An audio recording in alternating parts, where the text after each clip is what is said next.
Past perfect मध्ये काय येते? हॅड नाही. प्रेझेंट परफेक्ट मध्ये काय येते?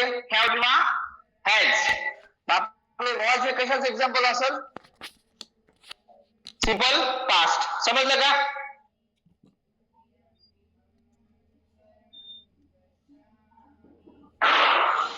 एका वर्ड वरून आपल्याला समजू शकते की सिंपल पास्ट आहे, कारण वॉज आणि वेअर, वॉज आणि वेअर इकडे बघा, हे वॉज आणि वेअर जे आहे हे फक्त ना फक्त पास्ट टेन्स मध्ये येते, पास्ट कंटिन्युअस मध्ये येते, पण इंडिकेशन पास्ट टेन्स आहे. पण सिंपल प्रेझेंट मध्ये येते का वॉज वेअर? नाही येत. पास्ट परफेक्ट मध्ये येते का? नाही येत. प्रेझेंट परफेक्ट मध्ये येते का? नाही येत. तर हे फक्त पास्ट मध्ये येऊ शकते, म्हणून वॉज जे आहे हे सिंपल पास्टचं एक्झाम्पल आहे. मोनिका अस सोनिका, मोनिकाने सोनिकाला विचारले. बघा आस्क्ड म्हणजे विटवाट. तर या ठिकाणी आपल्याला लक्षात घ्यायला पाहिजे, इकडे जर विटू असेल तर इकडे सुद्धा विटू असणार आहे. ओके, समजतंय का?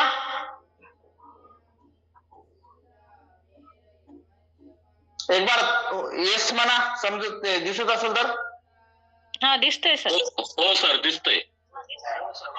ओके, आता बघा इकडे लक्ष द्या. मोनिका अस्क्ड सोनिका इफ, इथे V2 आहे. ASK अस्क हे पहिलं फॉर्म आहे, आपण त्याचं V2 केलेलं आहे ASKED.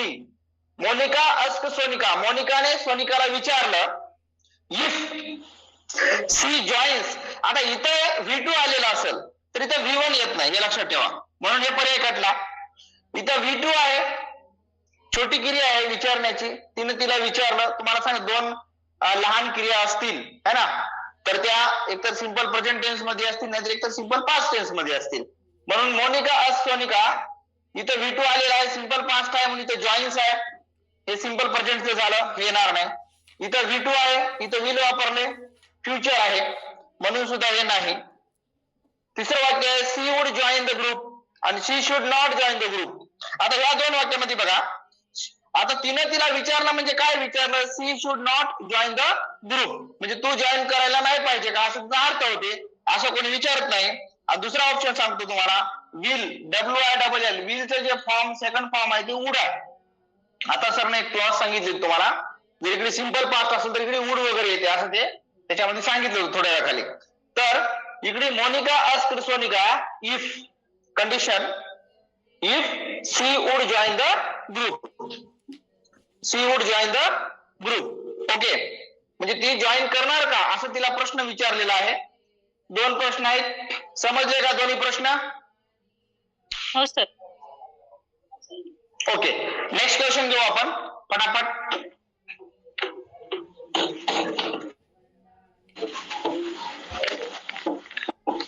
प्रश्न फार विचारणार नाही परीक्षेमध्ये, तरी आपण खूप डिटेल घ्यायचं.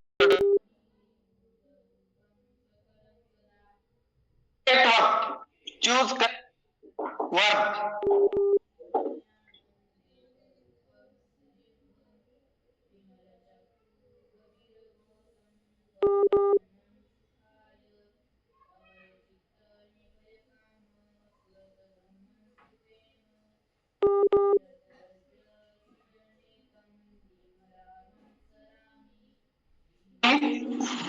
पर्याय एक इज, पर्याय दोन वॉज,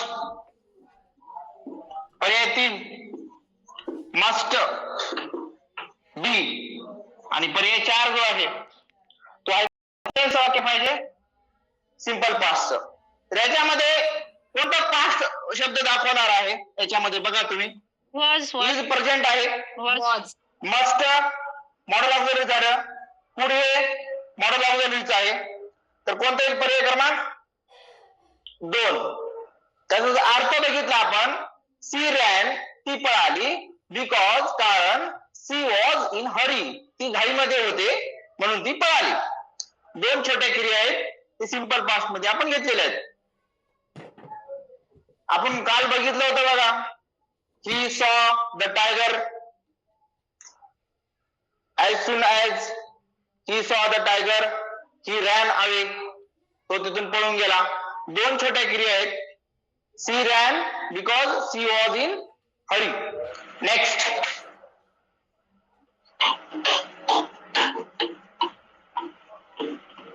पुढचं वाक्य आहे I recognized him. I recognized him. Recognize म्हणजे ओळखणे. I recognized him as soon as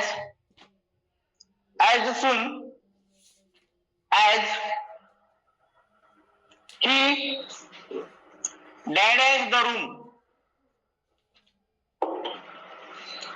असे वाक्य परीक्षेत दिसतात तुम्हाला. Enters पर्याय 2, entered पर्याय 3, entering entered, पर्याय 4, entered. किती वाक्य होतंय आपलं? 4थं. सर 2 नंबर का सुटेबल वर्ब तुम्हाला वापरायचा आहे. Enter I recognized him as soon as he dashed the room. काय वाटेल? एंटर्ड इथं काय आहे? V2. दोन्ही क्रिया भूतकाळातच असल्या पाहिजे.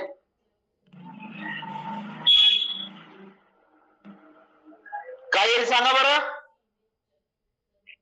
Entered second number option. हा राईट. कोणीतरी कॉमेंट मध्ये सांगितलेलं आहे ऑप्शन 2 करेक्ट. एंटर्ड.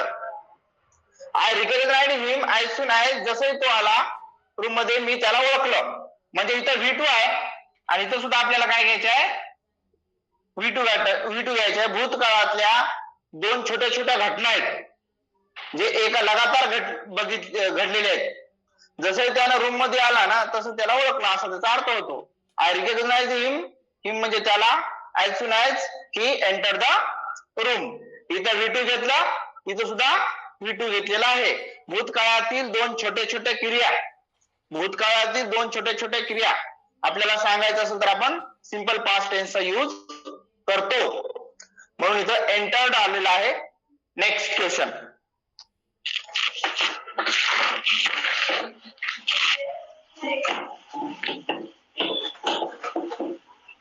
पाचवा क्वेश्चन आहे use correct tense form.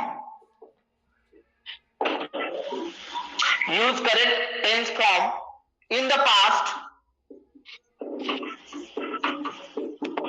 in the past.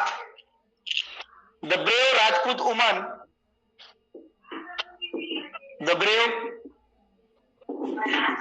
Rajput woman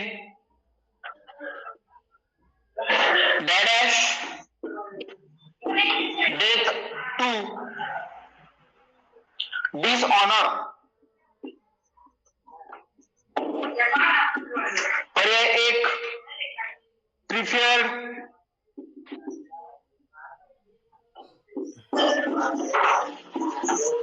पर्याय 2 will prepare,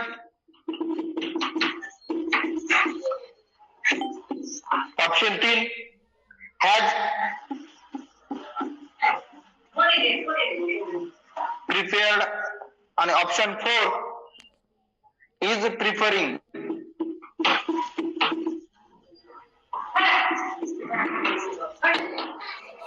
वाक्य समजून घ्या. Yes sir. नेक्स्ट क्वेश्चन घ्या.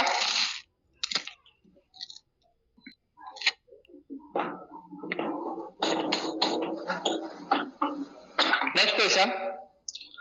Use correct verb form. Use correct verb form. 6 क्रमांकचं वाक्य आहे. I always obey my father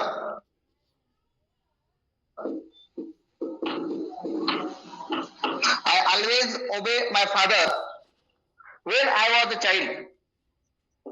When I was a child.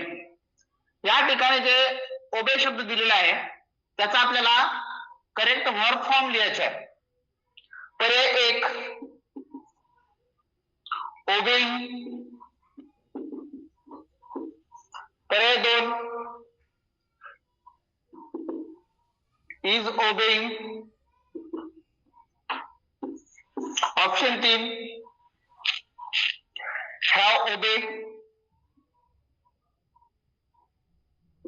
Fourth. वाक्य नीट समजून घ्या. 4 नंबर. ऑप्शन 4. हा right, correct. I always obey my father when I was a child. When I was a child, जेव्हा मी लहान मूल होतो. When I was a child, जेव्हा मी लहान मुलगा होतो तेव्हा सवय होती की मला आज्ञा पाळायची. ती सवय होती, हॅबिट होती, भूतकाळातली हॅबिट आहे ती, है ना. म्हणून इथं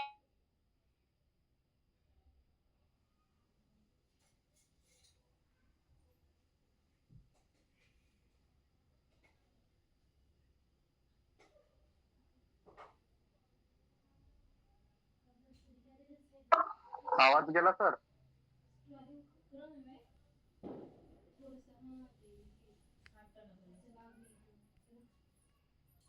सर आवाजही येत नाही, बोर्डही दिसत नाही.